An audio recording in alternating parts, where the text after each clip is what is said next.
What's going on, R Squad? How you doing? If you're wondering what was that video that looked like the party of the year and why wasn't I there, that was R Squad Live. It was the very first one ever. It was incredible. Thank you guys so much for coming out and having a blast with us. We had such a good time. It was so great to see all of you in the same space. The next one's gonna be even bigger and better. We've also been getting a few questions about signing up for summer camp, so I'm here to walk you through the how-tos of how to sign up for summer camp. It's super simple. If you need to go back and rewatch this video again, show this video to your parents. It's literally going to teach them everything that they have to do to sign you up. Here's what you're going to do. You're going to go to renochurch.org/camps. Seems pretty easy enough, right? It's going to take you to this cool page here where we've got a lot of information about the camps that are coming up. You are not a kid.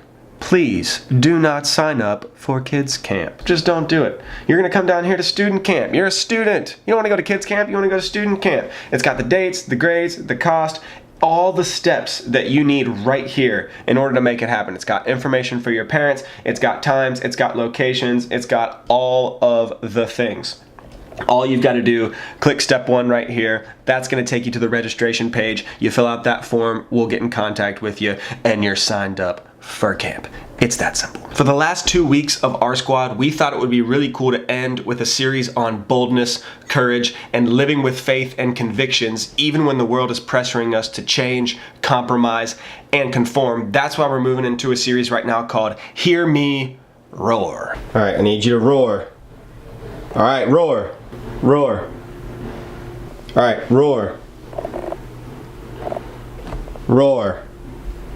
Boldness is the ability to say or do something without fear of what someone thinks, of what someone's going to say. It's without fear of anyone disagreeing with you or booing you. I remember seeing one of my favorite displays of boldness a while back when my guy Chris Pratt, Guardian of the Galaxy, decided that he was going to give one of the most incredible award acceptance speeches. Now, a lot of times Hollywood actors are going to be some of the least likely people to be bold and to speak out boldly against things that people might disagree with them about. Celebrities are so easy to critique. They're always in the spotlight. Their every move is always being tracked and watched. But Chris Pratt was able to go up, share about his faith and his convictions boldly and courageously, and people didn't boo. Watch this. You have a soul. Be careful with it. Number 6, God is real. God loves you. God wants the best for you. I remember the first time I watched this, I loved what he was saying, but I was also a little bit scared of what the audience was gonna do after he got done. It's not easy to do what he just did. It can just be straight up awkward, scary, terrifying. That thought's always rolling around in the back of your head. What are people gonna think? How are they going to respond? But boldness is when we don't allow what the audience is gonna say to dictate what we do. Boldness is regardless of how the audience is going to respond. I have a conviction, I have faith, and I'm going to stand up for that belief whether people like it or not. So there's this guy from the Bible. His name's Nebuchadnezzar. Now, he was a king who did not worship God, but thought that it would be a good idea to invade Jerusalem. Jerusalem used to be home to the Israelites, but not anymore. Now it's home to Babylon. Now, King Nebuchadnezzar's got some rules of his own. He immediately begins the process of trying to get God's people to conform to his way of life. He demands that Daniel and other young men like him come to the capital city to learn the Babylonian language and customs. The king arranged to have the men eat his food and wine, but Daniel and his friends resisted. This causes some tension between Daniel and the king. The book of Daniel says they refused to be defiled or made unclean by the king's food. By boldly choosing not to eat the king's food, Daniel and his friends were saying they would not serve him. For Daniel and his friends, the food was never really the point. The point was that they refused to submit to any kingdom that was not God's kingdom.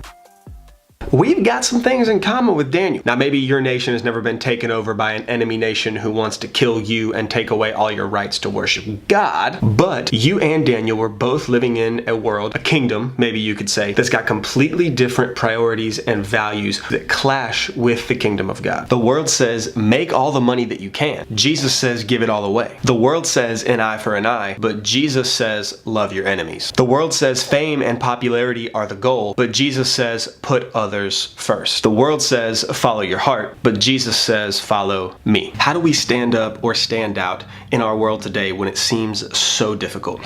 Here's what the Apostle Paul says in Romans 12. Dear brothers and sisters, I plead with you to give your bodies to God because of all he has done for you.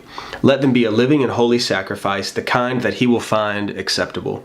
This is truly the way to worship him. Don't copy the behavior and customs of this world, but let God transform you into a new person by changing the way you think.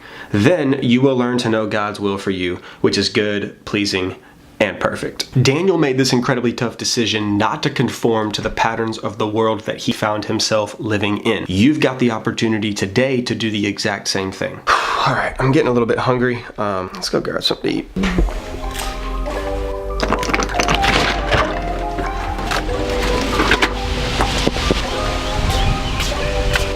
I just want a pizza. If I'm honest, I just want pizza. It's so bad for you though. I love pizza. But it's just bread and cheese and sauce. I just want a pizza so bad. It's horrible for you. Now, I'm not saying you can't have any cheat days or anything, but pizza's a summer bod killer. I wonder though if I had pizza like every day for a year, if I just ate pizza all the time, I would die. You guys know what it's like. Some snack food, maybe eat a ton of dessert, or just a super unhealthy meal.